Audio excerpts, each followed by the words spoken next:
అన్నగారి ఇలాఖాలో ఆయన జ్ఞాపకాలను ఆయన చేపట్టిన పనులను శాశ్వతంగా ప్రజల్లో నిలిపేందుకు కృషి చేస్తున్నారట ఆ ఎమ్మెల్యేగా ముఖ్యమంత్రిగా నియోజకవర్గంలో నందమూరి తారక రామారావు చేపట్టిన పనులు చేసిన అభివృద్ధి పనులను పునరుద్ధరించడానికి కంకణం కట్టుకున్నారట ఆయన రాజకీయ వారసుడు బాలకృష్ణ. దశాబ్దాలుగా తమ కుటుంబాన్ని ఆదరిస్తున్న హిందూపురానికి రామారావు చేసిన మేలును ప్రజల మధ్యలో శాశ్వతంగా నిలిపే కార్యక్రమానికి శ్రీకారం చుట్టారట. ఇంతకీ హిందూపురంలో బాలయ్య చేస్తున్న పనులేంటి? పేదలకు అంతలా ఎన్టీఆర్ చేసిన మేలేంటి? Watch the story.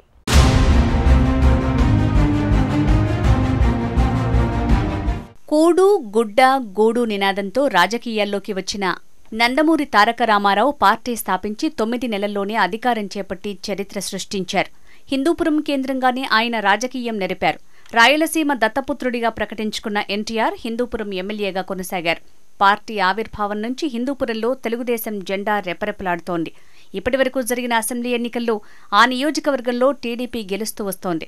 తొలినాళ్లలో 1985, 1989, 1994 అసెంబ్లీ ఎన్నికల్లో తెలుగుదేశం పార్టీ వ్యవస్థాపక అధ్యక్షులు ఎన్టీ రామారావు టీడీపీ అభ్యర్థిగా విజయం సాధించారు. అనంతరం 1996లో జరిగిన ఉప ఎన్నికల్లో నందమూరి హరికృష్ణ ఎమ్మెల్యేగా గెలుపొందారు. 1999లో ఆ పార్టీ అభ్యర్థి సిసి వెంకట్రాముడు, 2004లో పామిశెట్టి రంగనాయకులు, 2009లో అబ్దుల్ గనీ ఎమ్మెల్యేలుగా విజయం సాధించారు. 2014 నుంచి వరుసగా 3 సార్లు నందమూరి తారక రామారావు రాజకీయ వారసుడు నందమూరి బాలకృష్ణ ఎమ్మెల్యేగా కొనసాగుతున్నారు.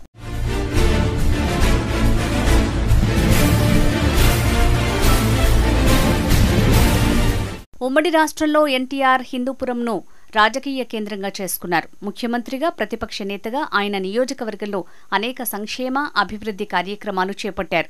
కరువు ప్రాంతం కావడంతో ప్రజల జీవన ప్రమాణాలు మెరుగుపరచడానికి, వారి జీవనోపాధి కోసం నియోజకవర్గంలో పట్టు పరిశ్రమను అభివృద్ధి చేశారు. ప్రతి పంచాయతీలో 100 ఎకరాల వరకు మల్బరీ సాగుకు చర్యలు చేపట్టారు. 1 ఎకరం పొలం ఉన్న రైతుకు మల్బరీ షెడ్ మంజూరు చేయించి నిర్మించారు.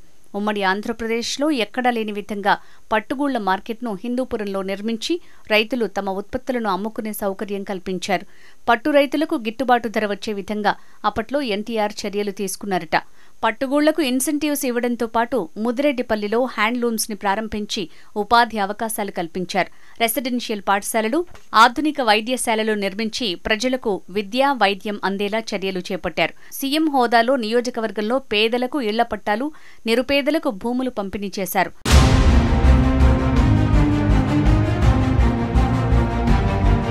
రామారావు చేసిన పనులతో నియోజకవర్గంలో ఉపాధి లభించడంతో పాటు పట్టు పరిశ్రమ అభివృద్ధి చెందిందని స్థానికులు చెప్తున్నారు. అనంతరం 1996లో ఆయన రాజకీయ వారసుడిగా హిందూపురం ఎమ్మెల్యే అయిన హరికృష్ణ ఎన్టీఆర్ చేపట్టిన కార్యక్రమాలను కొనసాగించారు. శతాబ్దాలు గడపడంతో అప్పట్లో ఎన్టీఆర్ చేపట్టిన నిర్మాణాలు పూర్తిగా దెబ్బతిని శిథిలావస్థకు చేరుకున్నాయి. అనంతరం వచ్చిన పాలకులు పట్టు రైతుల ఇబ్బందులపై స్పందించకపోవడం, నియోజకవర్గ అభివృద్ధిపై దృష్టి సారించకపోవడంతో పట్టు పరిశ్రమ పూర్తిగా దెబ్బతింది. ఫలితంగా హిందూపురంలో ఉన్న పట్టు మార్కెట్ శిథిలావస్థకు చేరుకుంది. పల్లెల్లో ఎన్టీఆర్ హయాంలో నిర్మించిన రేకుల షెడ్లు పడిపోతున్నాయట. రైతులకు తగిన ప్రోత్సాహకాలు లేకపోవడంతో నష్టాలు మూటగట్టుకుంటున్నారు. మార్కెట్ వసతి లేక రైతులు కర్ణాటకలోని చెలిగట్ట, రామ్నగర్ ప్రాంతానికి వెళ్లి పట్టుగూళ్లు అమ్ముకోవాల్సి వస్తోందట. దీంతో హిందూపురం అభివృద్ధి కుంటుబడిందట.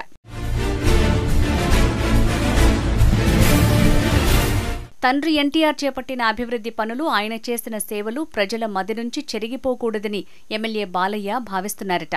అందుకోసం గట్టి చర్యలు చేపట్టాలని నిర్ణయించారట. పట్టు పరిశ్రమను తిరిగి గాడిలో పెట్టడానికి చర్యలు తీసుకున్నట్లు ఆ పార్టీ నేతలు చెప్తున్నారు. పట్టు రైతులకు అప్పట్లో నిర్మించిన షెడ్లను పునరుద్ధరించేందుకు చర్యలు చేపట్టారట. పట్టుగూళ్ల మార్కెట్ ఆధునీకరణ చేసేందుకు అవసరమైన నిధులు మంజూరు చేయించారట. సెరికల్చర్ రీసెర్చ్ యూనిట్ని హిందూపురంలో నెలకొల్పేందుకు ప్రక్రియను ప్రారంభించారట. వాటికి అవసరమైన నిధులు మంజూరు చేయించారట. ఇప్పటికీ గ్రామాల్లో ఎమ్మెల్యే పిఏ వీరయ్య రైతులతో చర్చించి షెడ్ల నిర్మాణానికి అవసరమైన పనులపై సర్వే చేయిస్తున్నారట. అలాగే ఎన్టీఆర్ ఆశయాలను కొనసాగిస్తూ నియోజకవర్గ కేంద్రం హిందూపురంలో 93 కోట్ల వ్యయంతో అండర్ గ్రౌండ్ డ్రైనేజీ వ్యవస్థను ఏర్పాటు చేయనున్నారట. ప్రభుత్వం నుంచి ఆ మేరకు నిధులు మంజూరు కావడంతో పనులు త్వరలోనే జరగనున్నాయని ఆ పార్టీ నేతలు చెప్తున్నారు.